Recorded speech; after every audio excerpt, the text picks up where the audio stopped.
Hello, my name is Nina, and today I am going to show you my top 10 of 2016. These books that I'm showing you are not necessarily ones that released in 2016. It's just my top 10 that I read in 2016. I read a total of 58 books so far this year and probably will only get that up to 59. So I decided to film this video now and show you my top 10.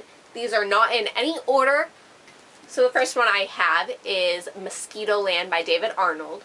This book I saw a lot on BookTube, and then I found this at my library and I had to get it. I was very entertained the whole time reading this, and it was a pretty fast read. This story is about a girl named Min Malone. That is such a fun name to say. Like Min Malone, like they both start with M's, whatever that word is. And anyway, she decides to take this bus and try and find her mother. And on the way she runs into a bunch of weird characters and different personalities, and it just goes through the drama and the excitement of meeting these different characters and trying to find her mom and all of that. And it's really exciting. So I suggest this. Number 2, I have The Fifth Wave. You guys probably have already read this or heard about this. There's a movie out there for it. I'm excited to see the movie. I really enjoyed the book. The rest of the series for me kind of went downhill. I'm not gonna lie. It was a good series, but it wasn't one of my favorites. It was just, this first book was just amazing and it blew my mind. And maybe y'all liked the other books, I don't know. They just slightly declined for me. But yeah, this first one though, yes. Anyway, you guys probably already know what it's about because it's been everywhere, but it's about like these aliens kind of taking over the world and pinning humans against other humans, and an alien falling in love with a chick, and it's just like, I can't even explain it, but it's so good, y'all, so good. Number 3 is Speak by Laurie Halse Anderson. I have had this on my to-read shelf for a very long time, and I finally picked it up at the library, and I read it all in one day. It was so good. I practically read it in one sitting, I think. It's a very short book, not even like 200 pages, I think. It's like 198 pages, so it's very short, but it's very good. And it's about this girl who went to a party and something happened at this party, and she calls the police, and the party is broken up, so everybody's mad at her because she broke up the party. But something happens and it really haunts her, and then none of her friends will talk to her again. I can't even explain it. It's just so good. So good. I'm so bad at telling synopsises, but I highly recommend this book. It's very fast. If you're looking for a very fast read and a quick read and something that you will enjoy, pick this up. Like, so good. Number 4 is The Daughter of Smoke and Bone by Laini Taylor. It took me a while to get this at the library. I've wanted to read it for so long, but I just really did not want to dedicate myself to a series. This was only a trilogy, and I decided to pick it up eventually, and it was so good. I'm so glad I picked it up. It has angels and kind of like demon things, and it's just, I don't even want to explain the plot. I think it's better to go in blind because then you're just like so shell-shocked. But angels and like kind of like demons is all you have to know, and it's just so good. So good.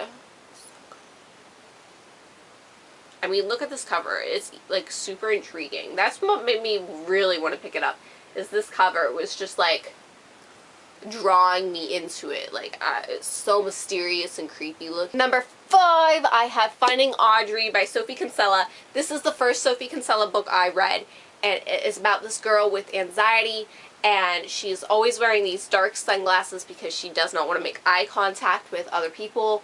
And it's dealing with that, and there's a cute little romance in here about Audrey and Linus, and they're just adorable together. This girl is younger. She is 14, I believe, And so I was worried that I wouldn't be able to like connect myself to that younger age, but I really did. I suggest this to anyone, really.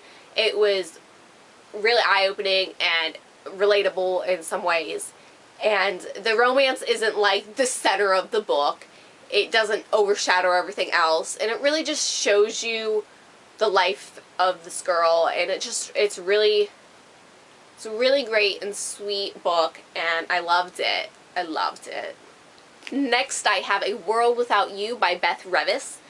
This book, I went into it blind. I didn't know what it was going to be about, and I'm really glad I went into it blind. It deals with some mental illness, and when you start off this book, I thought it was about like superpowers and like awesomeness, but since I didn't read like or heard anything about this or read the synopsis or anything, I just kind of relied on this boy telling me what he believes.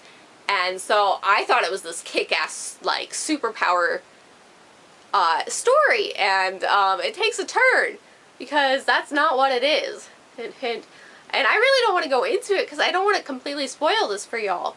I think you all should go into this book blind and have the adventure that I had, because yes, and this cover, look at this. This is awesome. I love this cover. It's colorful and it's cool, and like, number 7, I have OCD Love Story, and please do not be put off by this title. To me, when I saw this book, I bought it because it was super cheap. But when I saw this book, I thought, you know, it's going to be one of those stupid books that deals with a mental illness, and then some boy comes in and fixes everything, and you're all better because you met a boy. And that is not at all what I got from this. I love this book. It deals with OCD in an extreme situations, and it's really good. It really shows you the hard life of dealing with some mental illnesses. And there is a love story in this, but it is not like the center of attention the entire time, and it plays into the OCD, and it really just shows you different perspectives, and it really the hardships of people with mental illnesses such as OCD, and I loved it. This cover kind of like, it makes you, the cover and the title makes you think it's gonna be a really crappy, problematic book, but it's not, and I loved it. And on this book it says, I will not stalk that boy, I will not stalk that boy, over and over again. And I didn't understand it at first, but it plays into the whole, her OCD and dealing with stalking.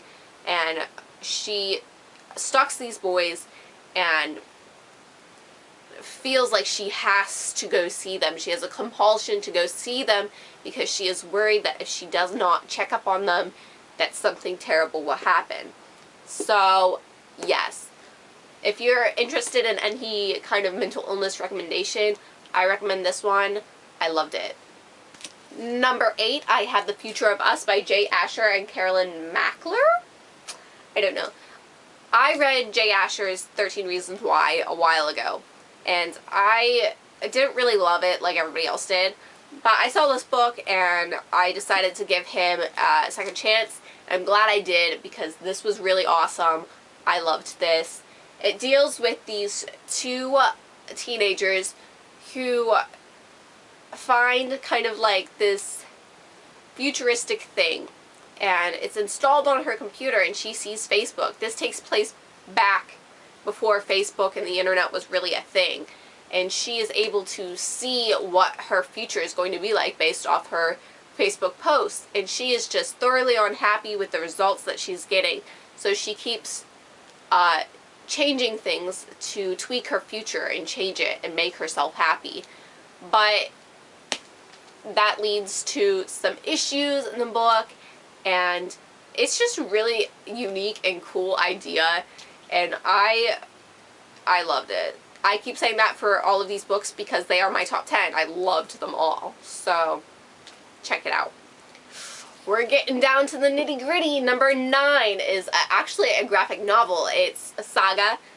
This is the 3rd one, but there are 6 so far. The 7th one releases in 2017, I believe in like July, I think. So I read all 6 so far.